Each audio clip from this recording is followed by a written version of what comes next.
What is going on, everybody? It is Sunday morning, so that means it is time for the I-71 Playbook Podcast. I am BB, and with me, as always, is a bright-eyed and bushy-tailed Mr. BC. How are we, sir? Good morning, BB. I want to let the people know a little behind the pod right now that just 30 seconds ago, our fearless host, BB, was like, "I'm kind of dead," and then you just give the awesome intro as usual, and here we are. Here we are on an early Sunday morning, making sure the 12 people who watch this pod get their pod this week. You guys are We welcome. We love love you. those 12 people. We We love do. you. Like and subscribe. Tell your friends. So no, happy Memorial Day weekend. Any Happy plans? Memorial Day. Um, we have had a little bit of plans. Friday night, we actually went to a minor league baseball game, so that was fun. Cool. It would have been better if they won, but unfortunately, they did not. Um, did not realize that they are sitting kind of at the top of their division.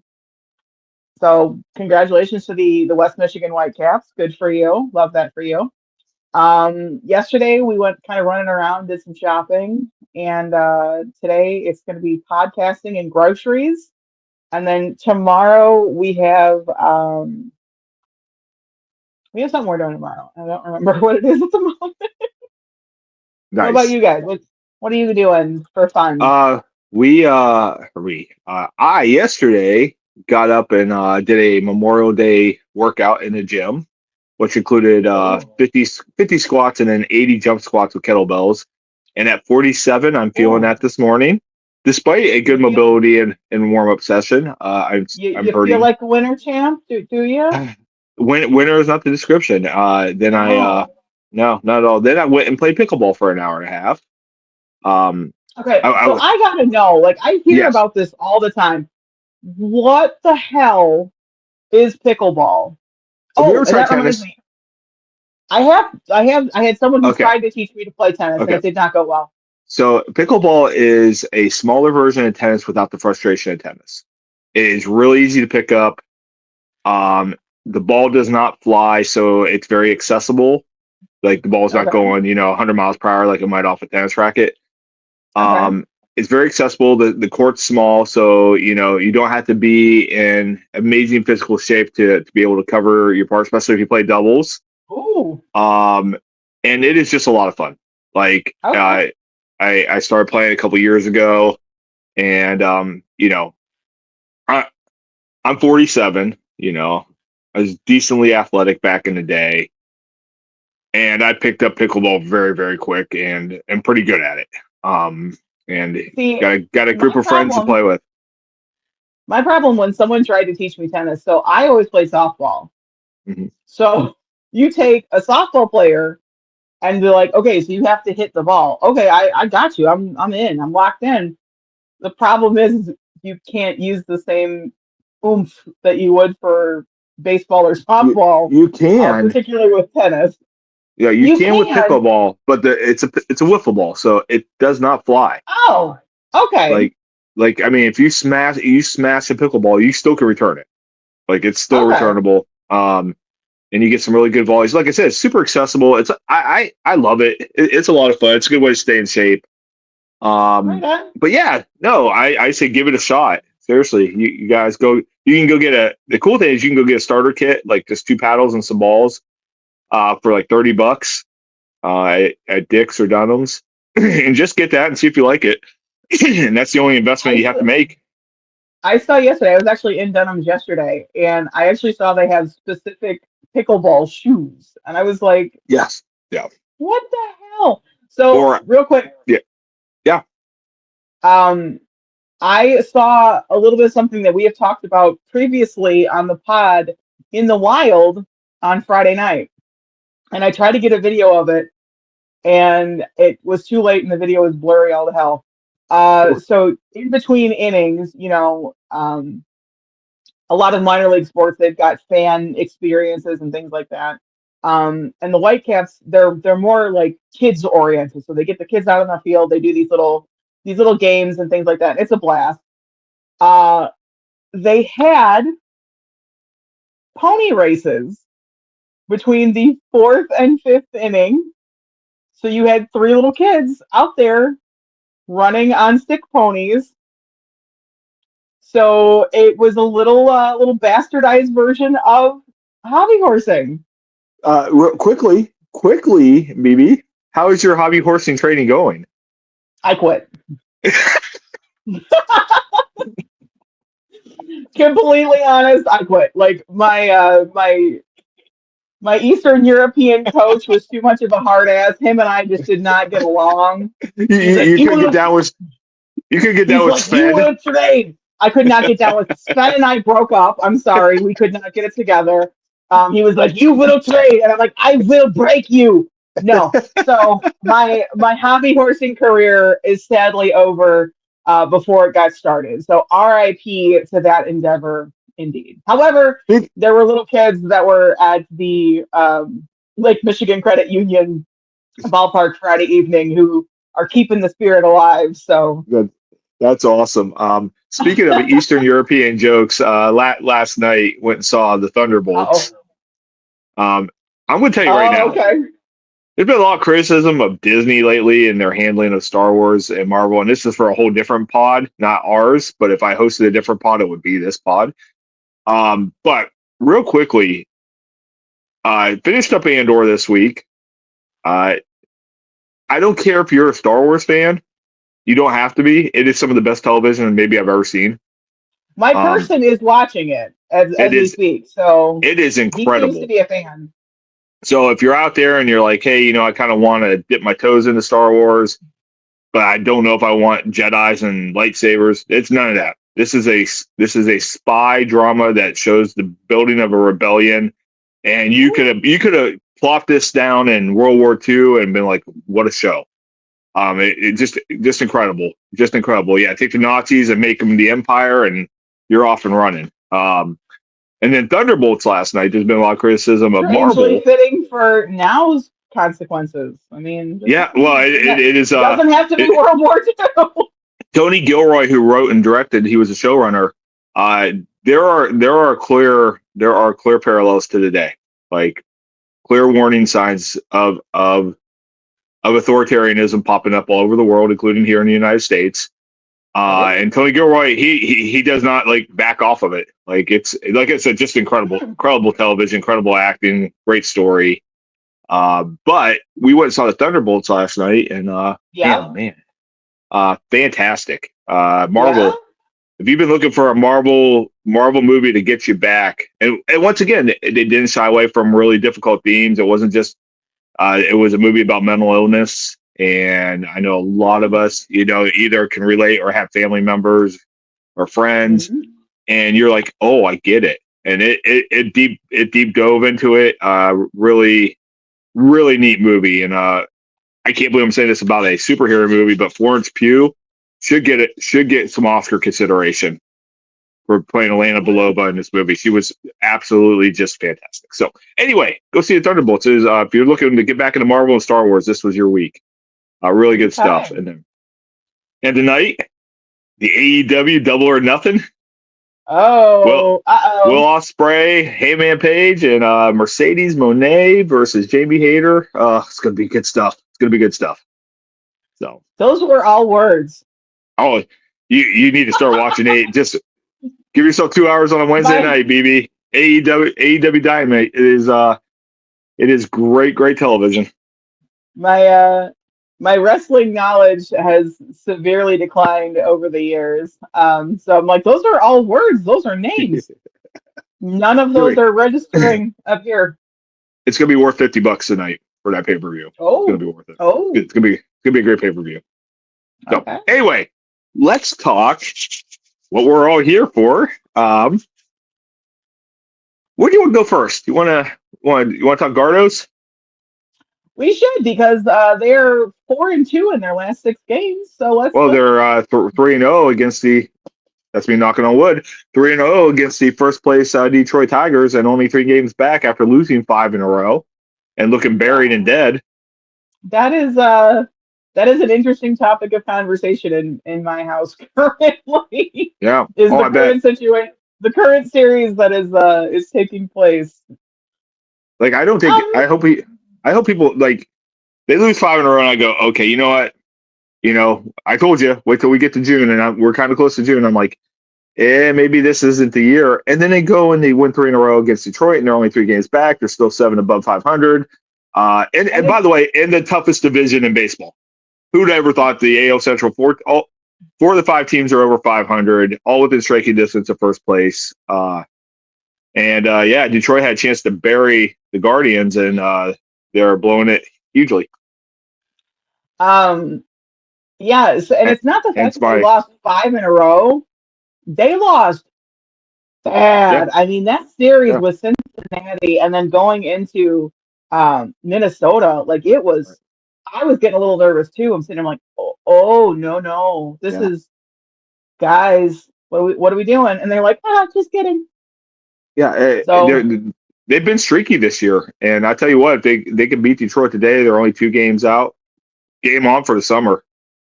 Even if they lose to so Detroit, taking 3 or 4 is a good series. yeah, I mean, if they do that with all of, if they take 3 out of 4 or 2 out of 3, All you gotta do, that's you just got one of your that's all series. you got to do. That's Yep. right. Um, so here's a quick question for you. Have Shoot. you actually ever been to a Tigers game before? Like, did you ever make the trek when the Indians No, were? no, No. no, no. I've So so never later been to Detroit for a game. so later this summer is actually going to be your first then. It will be, yeah, and it'll be my first Lions game too. Yeah, we got to figure that out too, because Yep. but yeah, so we're gonna take the pod on the road. Yep. I don't know how we're actually gonna make that work. We'll figure something out. Great. Because in a couple of months, You know what? We're BC just. is I hopping was up gonna on say 90. He's gonna take the road trip I am, with Mrs. and but BC. I'm gonna tell you right now. I got fold out tables everywhere in this facility in the Earlsfield Casa. So we'll just bring a fold out. We'll bring one of those little generators, like $100 generators off Amazon, and we will roll. We will We'll just figure it we out. will just set up shop until the cops shut us down. Oh, Like, hey, what are you doing? I'm sorry, we got a permit. We're here with the I-71 Playboy podcast. you They're haven't not heard of going to us? know. They're not going to know it's legit or not. They can look us up on YouTube. Hey, we are on YouTube, so that'll be fun. I'm looking forward to that. That'll be a lot of fun in the next couple of months. So Yeah, no, and then yeah, we'll have to get everything set up for the Lions Browns too.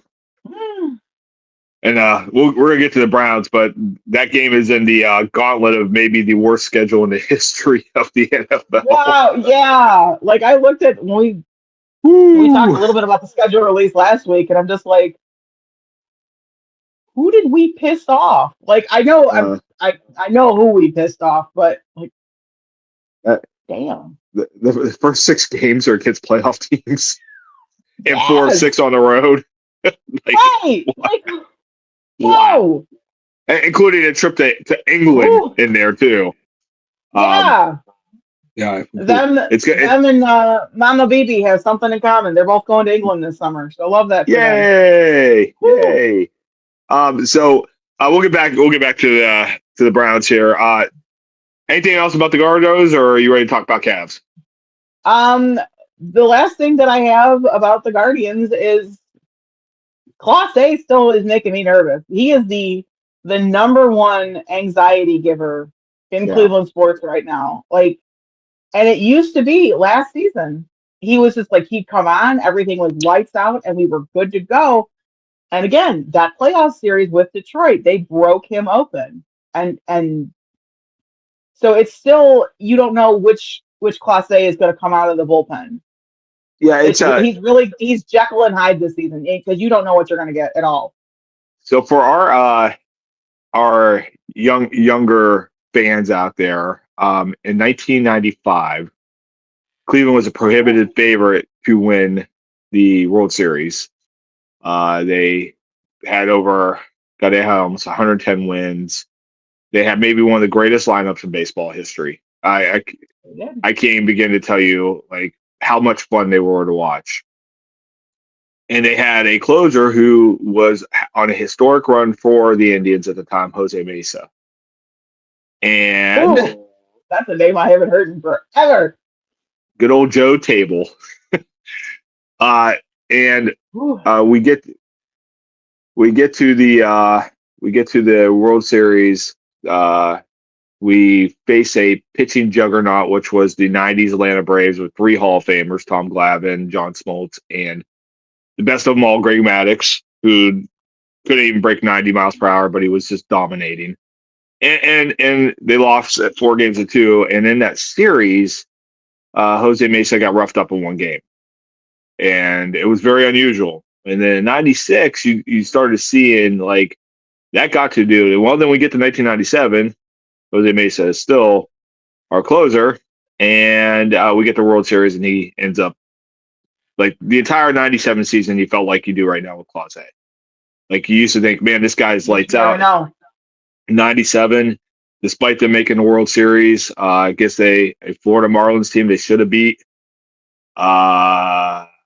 Yep. Jose Mesa would come out there, and you would just hold your breath, and he ended up blowing Game 7, and they lost. They lost the series, and a heartbreaker. So there was 2 years that they really should have won the World Series. They didn't win either year, and they had a window.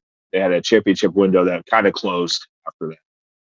And it was, I think, after that '95 season, I think that's when he also started showing up to camp like really out of shape, like because I think that's when he started like drinking, and that's why he started to come into camp just really, really out of shape and whatnot. So yeah, there are some crazy case studies to be done on that mid '90s team. There was so much drama behind the scenes. You had Albert Bell and his temper. Joey! You had the Carlos Baerga, Omar Vizquel drama that got Baerga traded. I guess there were some issues between. Wait, I don't remember about that. Oh yeah, look it up. Maybe because I was young and I think I was in love with both of them, so I was like, yeah, yeah, there was something that happened with one of their wives or girlfriends between the two of them, and ended up getting Baerga traded to the Mets. Oh. And Carlos Baerga, when he played for the Indians, he was good for about 300 hits a season. He was going to hit 320. He's going to hit 20 home runs. He was like heading to the Hall of Fame. And this stuff happened. He gets traded, and he never recovered. Yeah. And then Omar Vizquel should be in the Hall of Fame. I'm not sure why he's not, but it's whatever. They're discussing possibly, allowing guys who clearly were on roids and then stop blacklisting them, but they won't let the greatest defensive player in baseball history in. But whatever. I think that has more to do with what came out afterwards about Omar. Yeah. Oh, there's I think that's honestly that's what's keeping him out of the Hall is what's come out within the last decade or so about him after his playing days and his coaching days. So I think honestly that's going to be the block that, because I mean, sure, you can bet on your own games and things like that and have a lifetime bet, but when you die, that's gone. Which I still think that is, if you're excluded, you're excluded. Because if you're going to exclude him for that, but you're going to celebrate guys like Ty Cobb and Babe Ruth, knowing what kind of, they were not the storybook history guys that you want to pin legacies on. I'm also a guy, before we go down this rabbit hole, I'm also a guy who wholeheartedly believes Pete Rose should be a Hall of Famer and Joe Jackson should be a Hall of Famer. Like, there's no evidence that those guys ever tank anything for personal gain. They may have bet on baseball, and Joe Jackson was accused of throwing the 1919 series, and he led the series in hitting. He had the only home run and had the most runs scored in that series. And they played 9 games back then. That was a 9-game World Series. Yeah. And he was the most productive, and yet he got the lifetime ban.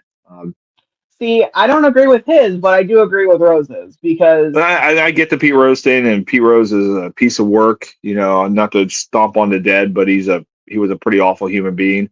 He was. But once again, nothing in his production on the field showed that he should not be in the Hall of Fame.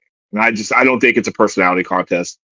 I think if you're a criminal, that's one thing, but if you're shady, you still did it on the field. I don't know.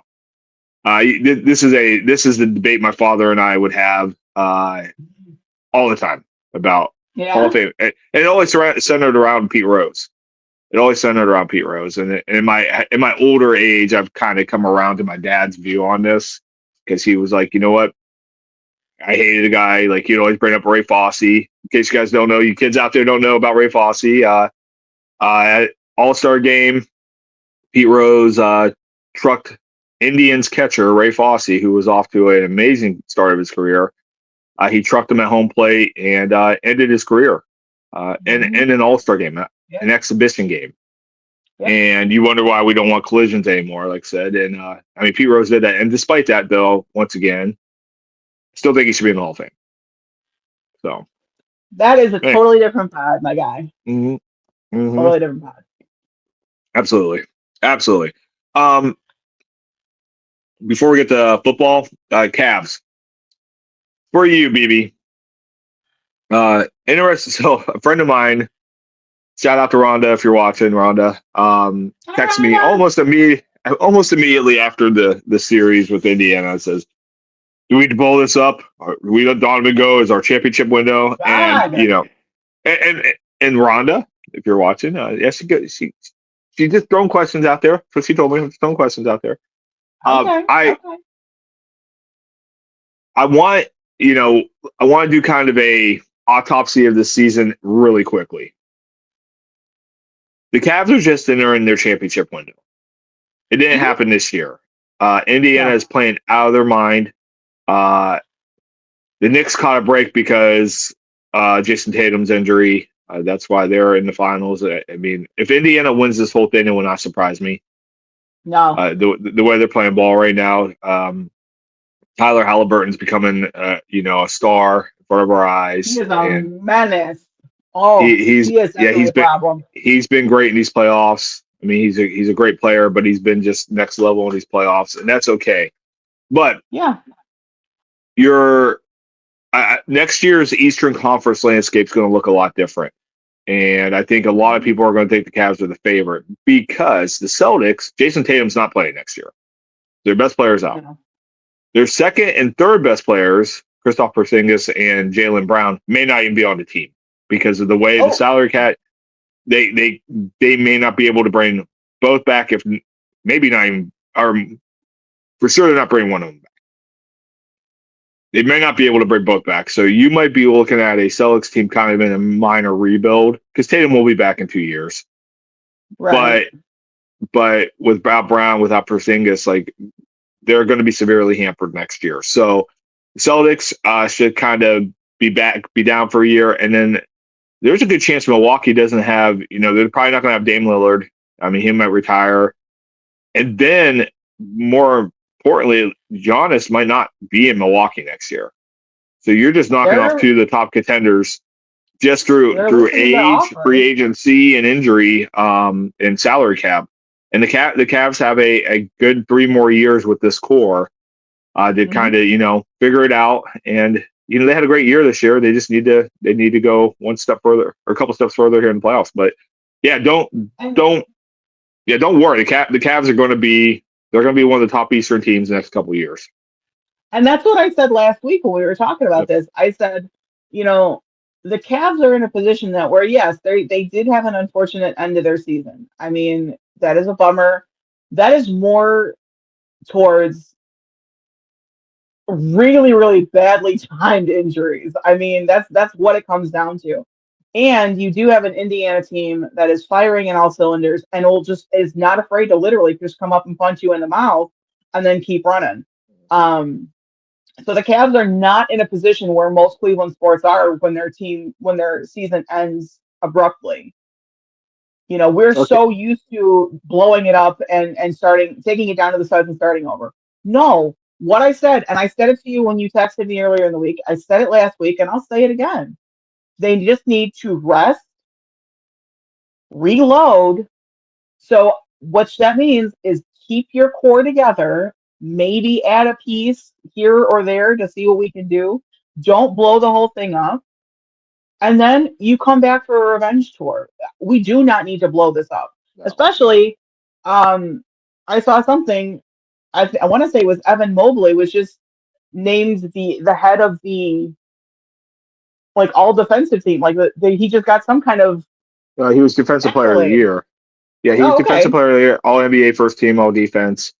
Yeah. I saw I Donovan couldn't Mitchell. remember what the thing was. We hit on this last week. I don't think people realize because his scoring numbers were down, but we talked about Donovan Mitchell having probably his best year of his career, of a probably Hall of Fame career, and he had his best year this past year, and he was first team All NBA. And so you guys know this is not like an all star thing where the fans vote. This is This is the you got league. you got 5 people on the first team All NBA, 5 people on the second team, 5 people honorable mention, and that's it. Yeah. So, his peers, the writers, everybody is saying that Donovan Mitchell is a top 5 player, in or in his prime right now. He's in his prime. Then you have the Absolutely. defensive player of the year. If Darius Garland could stay just healthy, because when he was healthy, Yeah. the Cavs were unbeatable in the regular season when he was healthy, and then he got injured. A couple of injuries, a couple nagging injuries, and his game Yeah. went down, and the Cavs slowed down. There's a clear link between Darius Garland's health and the Cavs' success. So for those people who just want to ship him off, like there's Yeah. the internet can be a crazy place. You have an all-star point guard, arguably one of the best point guards in the NBA, and you're like, no, just get rid of him. What are we doing? What are we doing? These are, you know, um, yeah, it just sometimes I get down that terrible rabbit hole I online and I see a get lot of it dumb though, takes. because I no, and it's not necessarily it's a dumb take. It's just literally that's what is the default setting for Cleveland fans because It's true. how many years have we had to deal with that with the Browns since '99? Going, okay, we are at then 8 and 9, or we are at 7 and whatever, and okay, so coaching staff is gone. Our one star that we had on the roster that was producing is gone. I mean, this is coming from the same franchise that put a franchise tag on our kicker because he was the most reliable uh, member of the team. Shout out to Phil Dawson, buddy. I miss you. Please come So back. you're talking Cleveland. You're talking Cleveland in general. Yes. Yeah. Yes, Uh, Cleveland in general, yes. yeah. But this is not that situation. Like it is not a Chicken Little. The sky is falling. It's By the way, unfortunate and it sucks. What? but by the way, when What? you in 2025, when you put Phil Dawson and remind us that we franchise tagged our kicker. Okay, so when you think about that, I'm sorry. how, Was that a how secret? I'm no, sorry. no, no, no, no. I just Was I not forgot. supposed to talk about? No, no, Yeah. I just forgot about that. And why I'm like almost on the seams of burst out laughing is that's how bad Cleveland football's been. That Yes. over a decade ago, we franchise tagged our kicker. Our Like kicker. our kicker. Because he The was our only only person of offensive value, weapon. the only person of value that we could not afford to let go and use the franchise tag on was our kicker. That's how bad things Yes. were. Yes. The Cavs are Wow. nowhere near that situation. No, Like no, no, no. they are not having to put a franchise on the water boy who also sells popcorn 3 nights a week. We're okay. Take a step off the ledge. It's fine. They'll come back. You They'll just make come me back think of kicking ass next year. What? another great show I'm watching right now. Have you watched Poker Face? No, it's on our list of Oh, stuff to get into. it's it is a funny show. It is fantastic. Anyway, We just this week finished. the episode I watched this week in season 2 was Charlie she's a ball girl for a minor league baseball team. You just made me think of it. Great television. Great television. Highly recommend it if you haven't watched it. We just finished. What did we just finish? Oh, The Righteous Gemstones. We just finished Never that. never seen it. Never seen it. You I heard it's great. I'm gonna need you to see it. I'm gonna warn you now. On the list. It is. I'll tell you off pod, but there are some things that you're gonna be like, oh, there's a lot of that in this show. So Gotcha. just go into that. But Trying to yeah, keep it's the on our pod list to PG watch. 13. Trying to keep the pod PG 13. Gotcha. So I try, you want but you text me something this week? Some big news in college football. I did. So the CFP committee has come out and said that they are going to a straight seeding model going forward for the playoffs, and that the top four teams will get the top four seeds, and they will get a first round bye. And my first response to you was that worked out so well this past year, didn't it? Well, here's the thing though, and Ohio State, no bye. Notre Dame, no bye. Penn State, no bye. Texas, Right, no bye. So right. so Ooh, and there is something about Texas that we're going to talk about in a minute too. oh yeah, I does that do with that game to start the year? Yeah, yeah. You already know.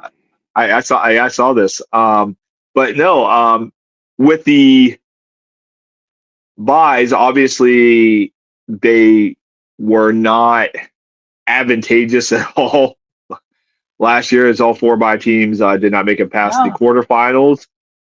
But at least you are going to get my only worry about this was there was a system in place last year that if you won your conference and you're a top four conference winner, you got to buy.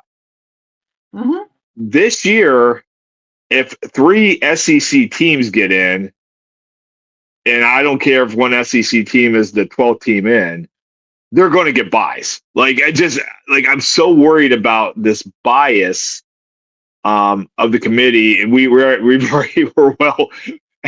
Our listeners and watchers or viewers are well versed in our feel on SEC bias in the media, and that's what worries me about this is that it's going to be based on the committee voting, and we just know the committee does not have a history of fairness when it comes to no. if there is a 10-2 Alabama team in the playoffs, and there's a 12-0 Arizona State team who ruled through everybody. Alabama's getting that bye, not Yeah, Arizona State, and that's what no. worries me. Yeah, If you get an undefeated Notre Dame team, which is very possible. I mean, they're going to be loaded this year again with their schedule. You get an undefeated Notre Dame team, and you get a 11-1 non-conference winner LSU. LSU's getting that bye. Notre Dame's not. And yeah. so it just, despite Notre Dame usually playing a very, very rough schedule. So it just, those things are going to be consistent headaches. I like the idea of the top four teams getting buys. I just don't like how they determine the top four teams. That's my I issue. just I think I get that it's supposed to be a reward, but unfortunately, it's more. We saw it was a hindrance because I mean, you've got these kids that now are sitting out for what was it, about a month from It was the last 3 game of the weeks. season It was to. 3 weeks this year. Yeah. Meanwhile, you've got teams that are still grinding Yeah. and fighting, and they're going to come in and they're going to be, clicking and ready to just get in your face, and then you've been resting for 3 weeks.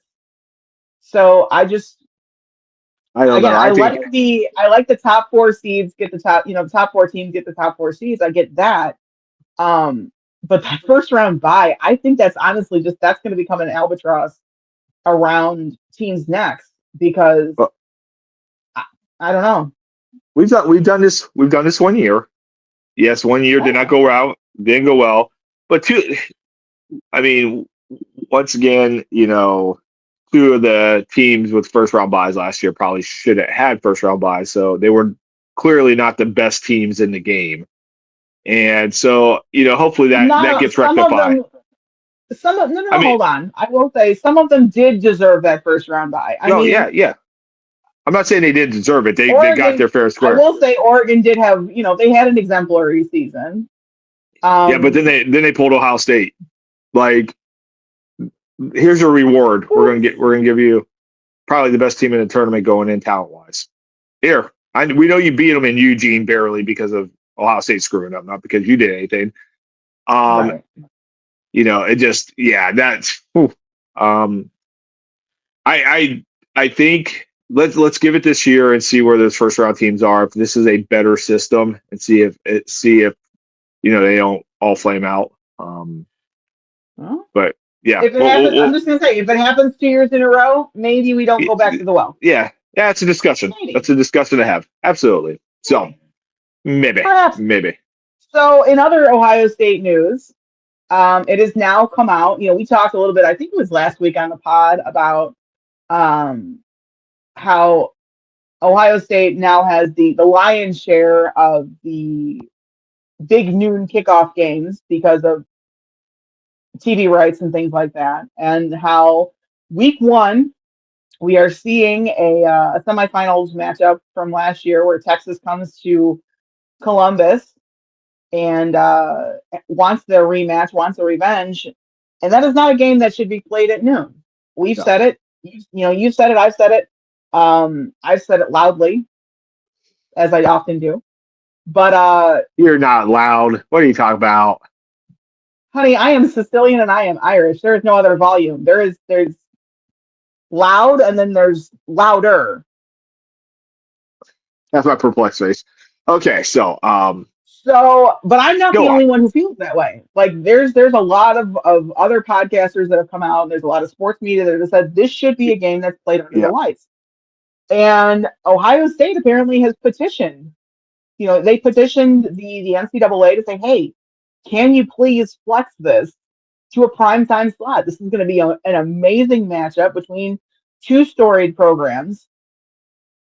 And the NCAA was willing to listen to it. And then Texas is like, no, we're going to stay at noon. What's the matter? Are you afraid that, are you afraid of the dark? Like, what's the matter? So I don't get this for a more practical reason. Okay, I don't understand why Texas is fighting this, but first of all, it's more revenue for everybody if they play this at night. There's more eyes on your program.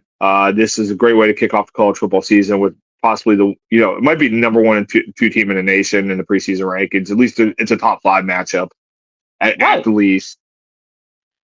But in Texas, when this game kicks off, it's going to be 11 a.m. Yeah. Like it's going to we're as Browns fans, we're complaining about a 9 o'clock kickoff with with Minnesota and England.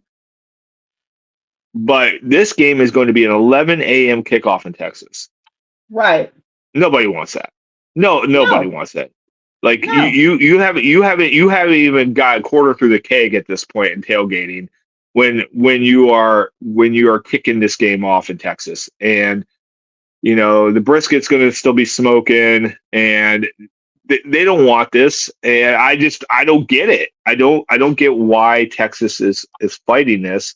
This is a no-brainer of a late start. This is a no-brainer. It is, but no. Is Steve Sarkisian afraid of Arch Manning losing his debut? Well, it's not his debut, but his first game has the man. Is that what he's afraid? Like, is he afraid of that? You have to wonder what is the rationale, because we're not going to hear it. We just saw that Texas denied it, and that was it. But yeah, it just doesn't make a lot of sense. This has prime time written all over it. I mean, what's the matter, Steve? Just you can come out and say that you're scared of the dark. Like, it's fine. Don't be. A lot of people are scared of the dark. It's fine.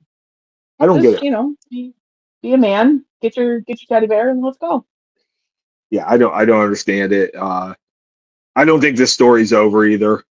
I think there'll be more ebbs and flows before kickoff in September of this game. So anyway, speaking of football, the Cleveland Browns have their off-season training program start this week with everybody, not just the rookies. OTAs start this week.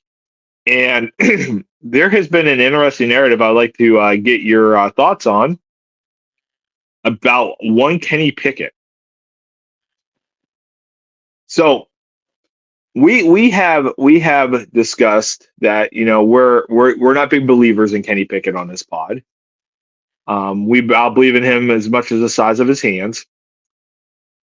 Too soon for the Kenny Pickett hand joke in the pod. No, no. Would I love it if Kenny But Pickett ended up being a Super Bowl franchise saving quarterback? I would love it. I don't believe that's going to happen. So here's let the me day. ask you this, BB. If there's a day where Kenny Pickett is not catching strays, I am either sick or dead. So let me ask you this It's as simple question: as that. Why is this narrative going into OTAs that this is Kenny Pickett's job to lose? And it's multiple beat writers, Mary Kay Cabot, That's why Tony you're Gross. No. This is the narrative that okay. So Kenny no, Pickett. you know how I feel about both of them. Yeah, but this is the narrative about Kenny Pickett, and I've heard it from national guys too, saying I think Kenny Pickett's going to have the inside scoop. One of the most dialed in, one of my favorite reporters in the NFL, Aditi Kinkle-Belaw, thought it was Kenny Pickett. He's going to have the inside scoop. Is he working at Dairy Queen part time? Well, here's my thing, and you know, every Saturday, one of my favorite things to do when I get up Saturday, go to the gym, is I turn on Garrett Bush. Garrett Bush is a fellow Stark County kid. He's a McKinley guy. I was an Alliance guy. We played at the same time. Went to high school same time. Actually, I'm a little older than Garrett. But he is one of my favorite Cleveland sports personalities. Like he's on the Ultimate Cleveland Sports Show. Like I said, I've been listening to him for years. He just keeps it real. And he brought up some really good points that I kind of want to reiterate and kind of expand on. People have said, well, the Browns gave up a 5th round pick in Dorian Thompson-Robinson for Kenny Pickett. Now, when that happened, the only roster spot by an active quarterback was Dorian Thompson-Robinson. Okay, so that opportunity comes along. Kenny Pickett's better, and DTR, we know. I mean, he was the worst quarterback in the NFL last year. Okay, because he didn't get a fair shake here. And No, he had starts. He had plenty of time to prepare. Starts. No. Yeah. He didn't have anyone to mentor him. His rookie awful. year, the mentor in his room was Diddy Watson. Yeah, but that's not exactly the role model that you want to learn from. Here's the thing. Once again, he had plenty of opportunities to play. He never ever looked up to it. I'm willing to tell you right now, Dorian Thompson-Robinson will never ever be a good quarterback in the NFL. That's not a personal slight at him. It's just a really hard gig to do. But regardless, you had DTR. It is an upgrade. It is an upgrade to go get Kenny Pickett. He is an upgrade over DTR. Okay, we can't argue with the math of it. He is an upgrade over DTR. And you give up a 5th, so there's some value there. But then you go and you're like, you know what? We're probably going to draft a rookie. Let's get Joe Flacco. He's out there. He's had great success with us. We realize he's 40. Okay, so now you have 2 veteran quarterbacks. Fine. You have a high score on Gabriel. You draft him, and then Shedeur falls in your lap. And we've talked about that ad nauseum. We don't have to get back into it, but this might be the gift of all gifts. This might be the lotto ticket the Browns have so well deserved for 30 years. But you get Shedeur. The most talented football player of those 4 is Shedeur Sanders. It's not close. It's without a doubt. Maybe Joe Flacco in his prime, but Joe Flacco's old. Okay, he's 40. He hasn't started a full season since 2017. Shedeur is the most talented. The least talented of that group is Kenny Pickett. He is the least talented quarterback. That's putting it nicely, but yes. He is. Like, I would take Dylan Gabriel over Kenny Pickett. You know, if I'm looking at Shedeur, 1A, Joe Flacco, 1B, and then Dylan Gabriel, and then Kenny Pickett the ball. So I can't understand this narrative that this is Kenny Pickett's job to lose. when he is clearly the worst quarterback on your roster. There's no outstanding traits. I can find traits for the other three. Okay, Joe Flacco still has one of the best arms in the football in the NFL. He still has a cannon. Dylan Gabriel processes the game extremely quickly, something that Kenny Pickett can't do. By the way, Kenny Pickett does not have a great arm. Shedeur Sanders is historically accurate. You turn on the film, you watch him throw. He puts the ball in places for his receivers. Like, he is the reason Colorado was successful the last 2 years. There are his accuracy, his IQ, off the charts for a quarterback. Does he have Joe Flacco's arm? No. But do you need Joe Flacco's arm to be successful? No. Kenny Pickett has none of those traits. Kenny Pickett doesn't. So why in the world am I having people tell me going into this is Kenny Pickett's job to lose? I don't understand. It makes no sense to me whatsoever. Please make it make sense. Because I think at this point, senility is, seeping into Grossi, because that it's either that or he's drinking again, one of the two. Well, no, Grossi. Watch the. I don't think there's any Grossi drinking. I think that was a different Tony that we're talking about. Okay. Yeah. So. A Tony that was in your family. So. Yeah, there's that too. Because I've also heard him say it that he's heaping praise on Kenny Pickett as well. Because I've heard that. I'm just like, for what? Okay. And Kenny Pickett is acting like the starter. Like he is. He's putting himself out there like he's the face of the franchise, and I'm just like, this makes no sense. That's really gonna suck when a 21-year-old puts you on your ass. You know what? Here's the deal. We have made Kenny Pickett jokes since Kenny Pickett was drafted, and he was not Cleveland's problem. We've been making Kenny Pickett jokes for years. We have. The accuracy does not match the ego. Because you're right. He's making comments in the press saying, well, I'm not coming to Cleveland just to hang out. Cool, because we don't want you here in Cleveland either, buddy. Kick rocks. But the fact that this is his job to lose, how embarrassed are you gonna be as what is he, 3 or 4 years in the league now? I don't even remember. This is his fourth year. And by the way, speaking of that, another thing I want to point out to folks who are saying he is the clear favorite, the Browns declined his 5th-year option. The Browns said, we don't believe in you, Kenny Pickett. Right. So the Browns are literally telling you from the jump that you're a rental. Like, you're not going to be with us. They don't think you're. The Browns themselves, through their financial actions, have said, we don't believe you're the future. Because if they would have locked him up with that 5th-year option. So explain to me, how in the candy-coated hell are you going to walk around like you're the man and that you're going to be the face of the franchise, and some 21-year-old kid is going to take your job from you, and then you're going to have to, you're going to be relegated to the practice squad if you're lucky. That's a crazy thing. By the way, you from the jump that you're going to be you're a rental. That's literally it. We got you because at the time we had no one else. Nobody. Yeah, you were available. Nobody. We had nobody else. Of course, they're going to talk them up and say, we like this, we like that.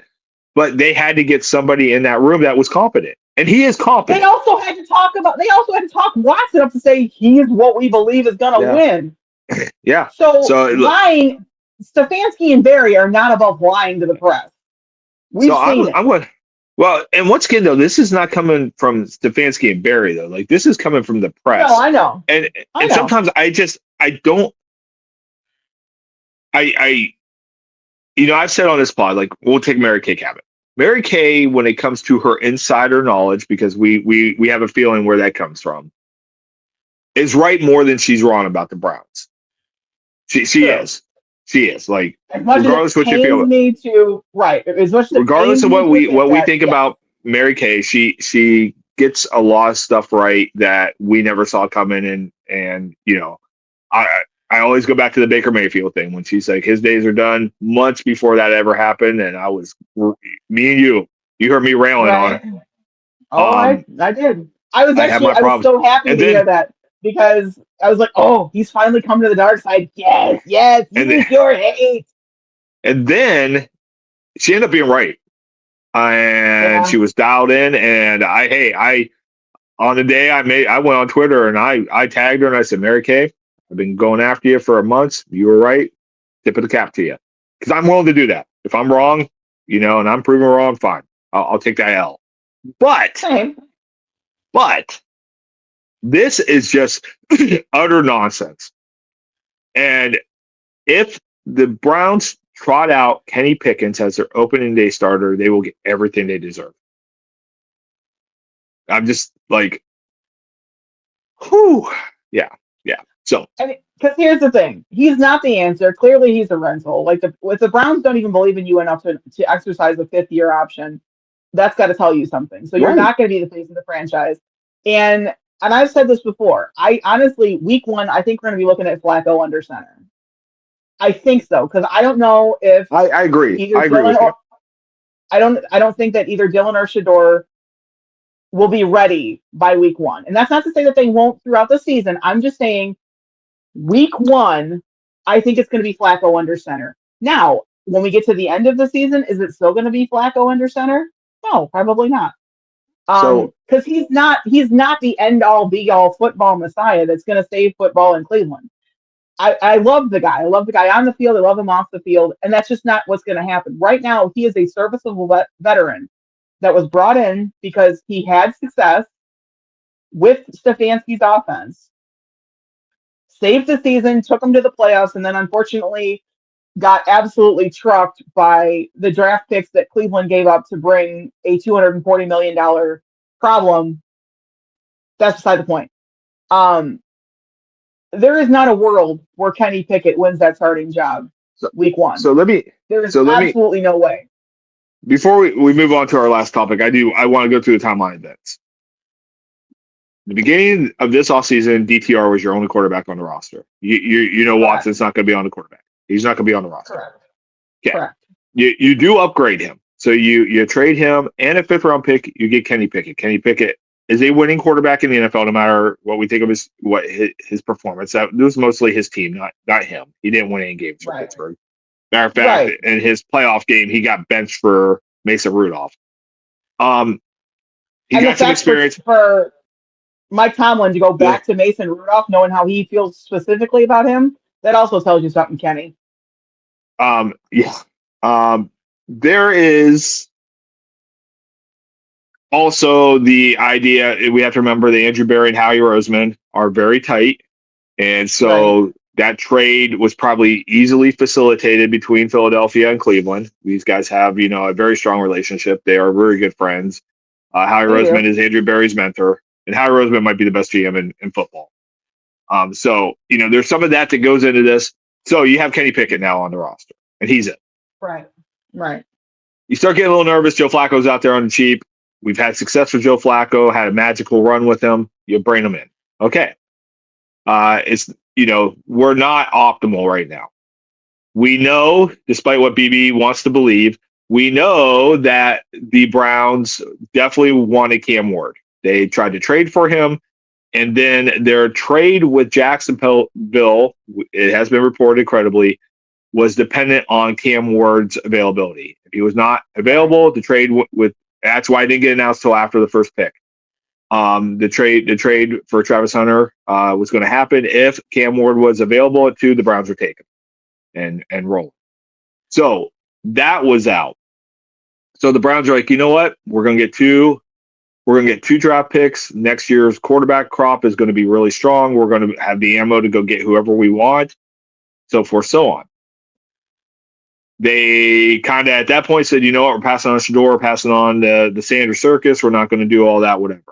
Because once again, from everything I heard, the Browns had really good meetings with Shador. Like they didn't have these issues that were like that's been reported that they did not have these issues that Shador supposedly had with these other teams, particularly the Giants, who I hope they rue the day they passed on this kid. But they were like, you know what, we're gonna punt. We're good in our quarterback room. We're going to get a career backup. We really like Dillon Gabriel. We know he'll be able to come in and fill in. He's smart enough to do that. He's never going to be a starter. We get him. well, then Shador falls in your lap in the 5th round. Like, so you take a shot. That's where we are. That's the vent. Kenny Pickett was not taken to be the starting quarterback. No. Kenny Pickett was there to have somebody who was tolerable in the quarterback room. Right. That's it. That's it. So this, once again, this whole crazy narrative that he is going to be the starting quarterback. And you know what? I don't care if he gets the first throws in OTAs. Nobody cares. It means nothing. No. That means absolutely zero. No. So anyway, people, Kenny Pickett's not start. I'm putting it on here. What's the date today? May 24th? Is it, or May 25th? On May 25th, okay, as we are months out from the season opener against Cincinnati at Huntington Bank Field, the Browns are not rolling Kenny Pickett out as your starting quarterback. He's not starting. He's not starting. But anyway, last topic of the day. We'll get off Kenny Pickett because I know how much we like to beat up on that guy. Last topic. It's happening. It's happening. We said last week we were positive it was happening, but it's happening. The Browns are going to be playing in 2029 in a dome in Brook Park, Ohio. And I know it pains you, BB, that the pain is real, but this is happening. And my question to you is now that it's done. Okay, Jimmy Haslam's getting his $600 million of bonds by the state of Ohio, which I found some interesting comments this week by Jason Lloyd of The Athletic. He had mentioned on the Ultimate Cleveland Sports Show that the city of Cleveland was fighting this because they needed the city of Cleveland and Cuyahoga County were fighting this because they were going to have a $600 million windfall or shortfall. And that's exact money that the state is providing the Browns. So my question is, if that money is going to go to the city of Cleveland and Cuyahoga County, does this mean Jimmy's paying for the whole dome himself? It's kind of looking that way. And honestly, And if you want to pay, if he wants to pay for it himself, that's fine. And if you're going to pay off the Cuyahoga County to do it, because clearly everyone has a price, and Cuyahoga County historically can be bought, and it has been bought before. By the way, their commissioner was Chris Romaine or whatever his name is. What he came across as a stooge in this thing. So this week he was like, so Cuyahoga County and Cleveland pulled out of the Greater Cleveland Foundation, where Sports Foundation, whatever the thing is, that they finally put their seal of approval on this. And yes, Dee Haslam's on the board. She recused herself from the vote, but the Greater Cleveland Commission said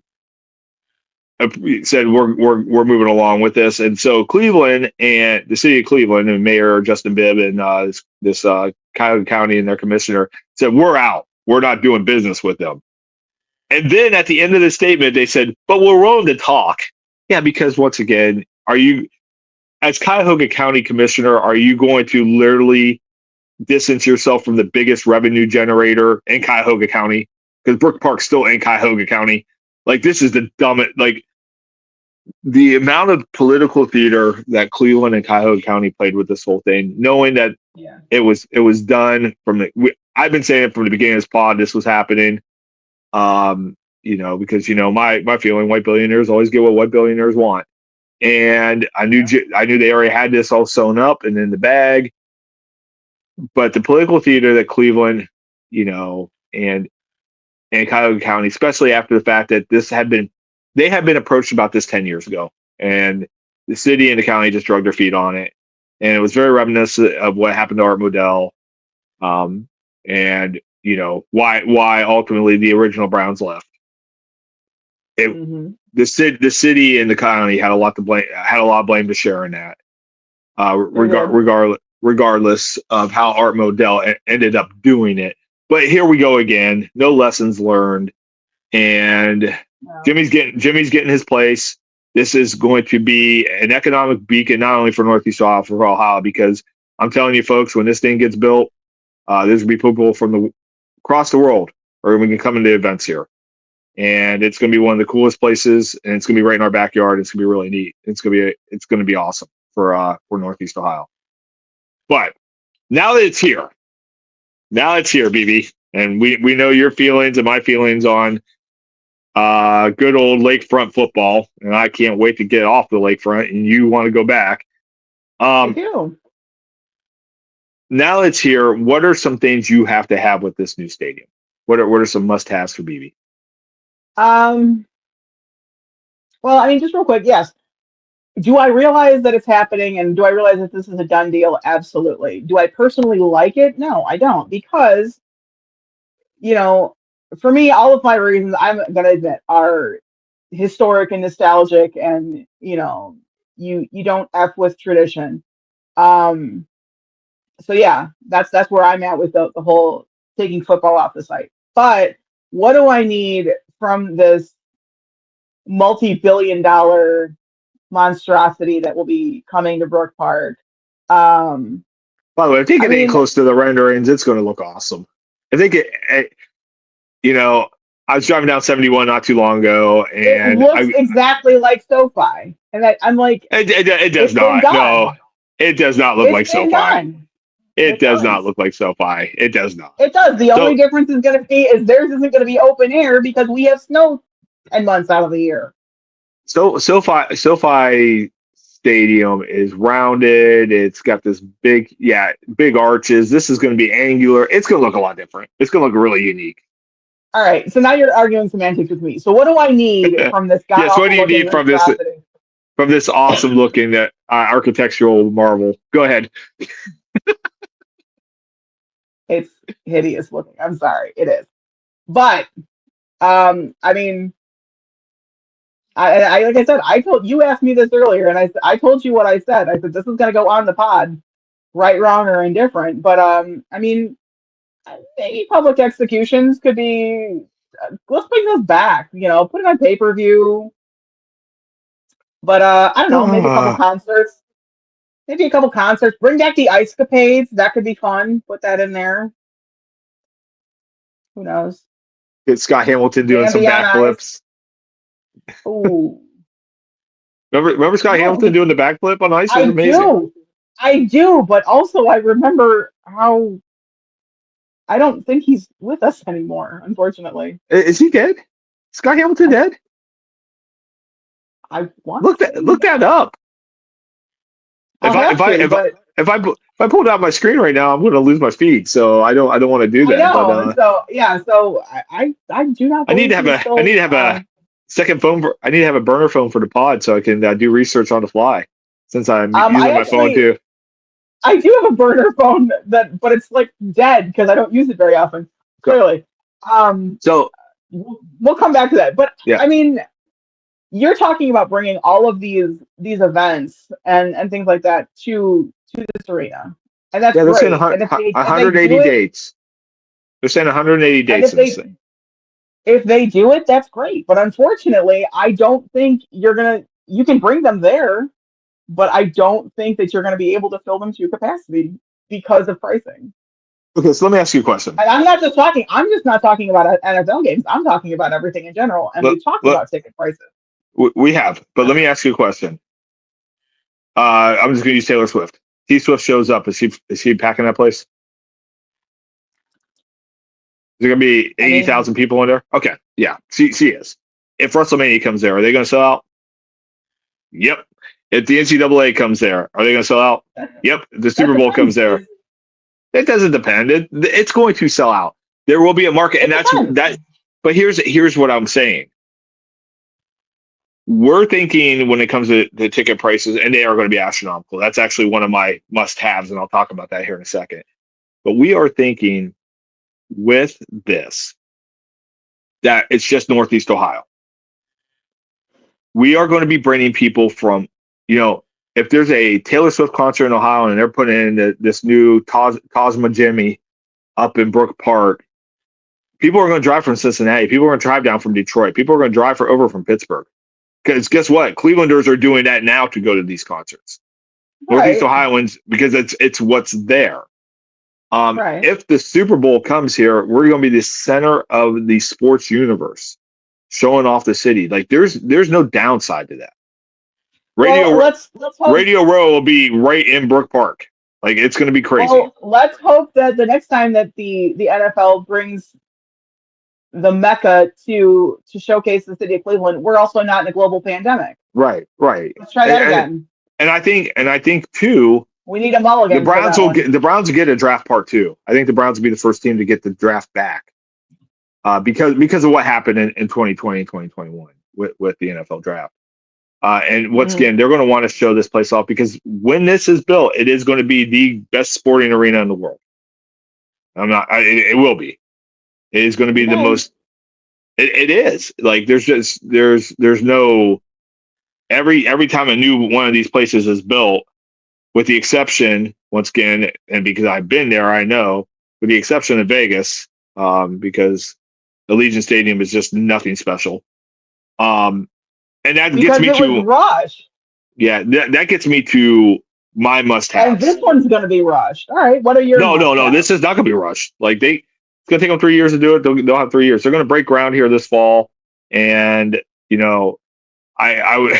You know how bad this has gotten for me. You ready for this one? I was watching a City of Brook Park. I literally watched a stream of the City of Brook Park City Council talking about traffic patterns with the airport and the new stadium. That's how dialed into this thing I've been. So, by the way, a lot of your concerns were being levied by the Brook Park City Council about traffic patterns and the renovation to Hopkins, and now the new stadium going in. But anyway, I've worked and I have family that lives there. I'm well aware of the traffic patterns of where they're trying to put this. And like I said, it's going to be a pain in the ass. they're going to. I do know this. They're winding 71. They're laying on both sides. They're actually building a bridge over the train tracks for accessibility. Like they the head of the city council of Brook Park said, "Look, we understand this is going to be a nightmare for a couple of years of construction. We need to think of every possible problem that can come from this stadium." That's putting it And mildly. well, I'm glad that Is, they're being proactive about it. And that was kind of what their mission was to come up with every possible problem during the construction of this facility and then during games. But anyway, that's down the road. My three must-haves of the stadium okay. before we wrap up today. Jimmy is going to be in control of all the parking. Okay, and the one thing we can all agree, parking in Cleveland, downtown Cleveland for game day is a nightmare. It's awful. If you don't want to pay $60 Oh, it's to park, gotten worse.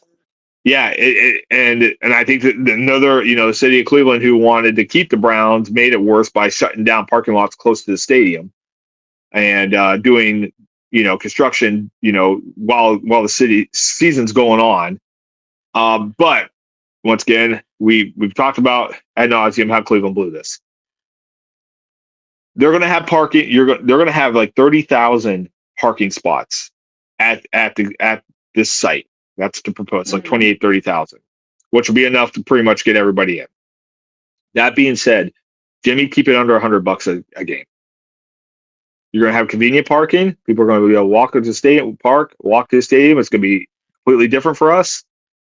We don't have this at any of our pro sports teams in Cleveland because you most time have to park far away and walk. Okay, keep it under $100. Do not go triple digits on this. There's going to be sticker shop for prices.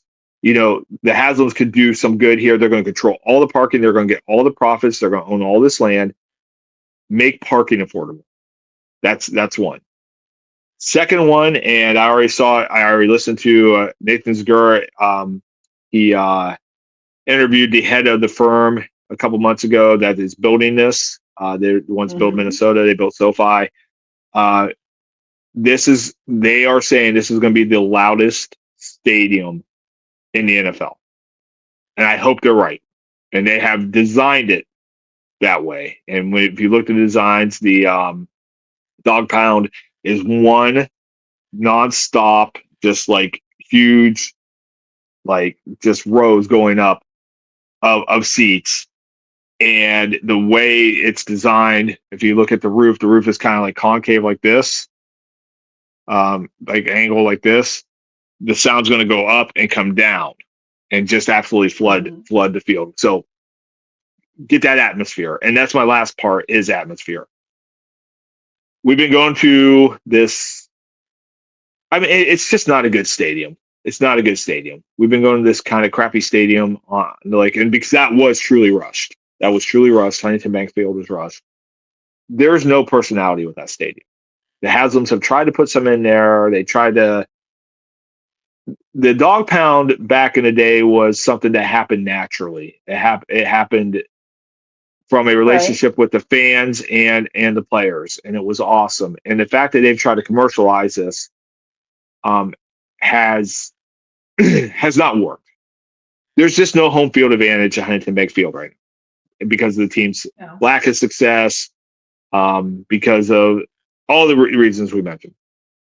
Right. When you go to NFL stadiums, I want Cleveland fans to know this, that only go to Huntington Bank Field. Other stadiums are an extension of the team.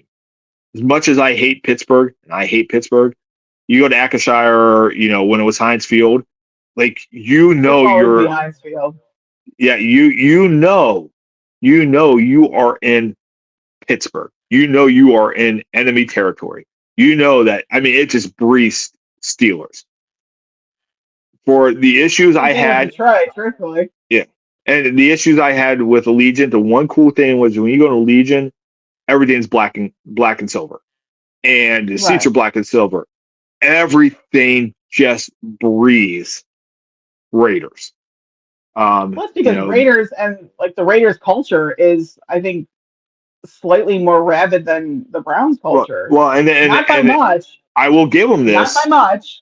I will give them this. Like, they embrace it. They embrace the gangsta. Right. They do. They embrace Oakland. They embrace the LA roots of that team. They embrace the multicultural facets of their fan base. Like, they embraced it, and that stuff was great. The in-game entertainment, everything was great there. And just like I said, the location, the look of the building sucked. But that is what you need to do. Is you need to build this. And once again, everything I'm seeing on the renderings from the videos, everything that has been released looks amazing. But you have to know this is Cleveland you're going into. You have to know this is the Browns. It can't just be some generic dome. Like, they have to nail the atmosphere. If they do that, like and subscribe. We love you guys. Okay, so anyway, that's all I got. The stadium's happening, and I'm sure we're going to have a lot to debate about the stadium. But the dome in Brook Park is going to be a reality here in about 4 years. So we'll be opening in 2029, fall 2029, and I'm sure that first game of the year will be a home opener. Although, with the way the NFL likes to schedule the Browns, who knows? Probably not. But I have to admit, I have to think, as we kind of get ready to sign off here on this Memorial Day weekend pod, Raj made some promises not only to the Haslams to get this done, but also to the state of Ohio. We're going to see a Super Bowl for the first time in Cleveland. We're going to see, like I said, I bet we see a draft again, a redo of the draft, and it'll happen really relatively quickly in the lifespan of this new building. We'll see. 2030 Super Bowl in Cleveland. I'm calling it now. We shall see. Hopefully, playing there will be the Shedeur Sanders-led Cleveland Browns. A kid can dream, BB. A kid can dream. I love it. I love that you are a dreamer. I will only be in my 50s at that point. Yeah, does that mean like both of us are in the the just win one before I die era? Are we both there? Like I used to laugh when I'd hear like old timers like, that's all I want to see, the Browns in the Super Bowl one time, and I kind of laughed, and here I am now approaching that age, and it's so depressing. Like, oh shit, that is us. Oh, That is wow. us. Yep. Oh, damn. Damn, that's a somber note to end on. So next week, hopefully, better run by the Guardians, continuing after this last three games, and we'll definitely Yeah, be. I'm sure we're gonna have a lot to talk about OTAs next week. yeah. See who's showing up and showing out. Yep. Go Browns. Well, hey. So with all of that being said, from the dog pound to the shoe and everything in between, I'm BB. NBC. This has been the I-71 Playbook Podcast.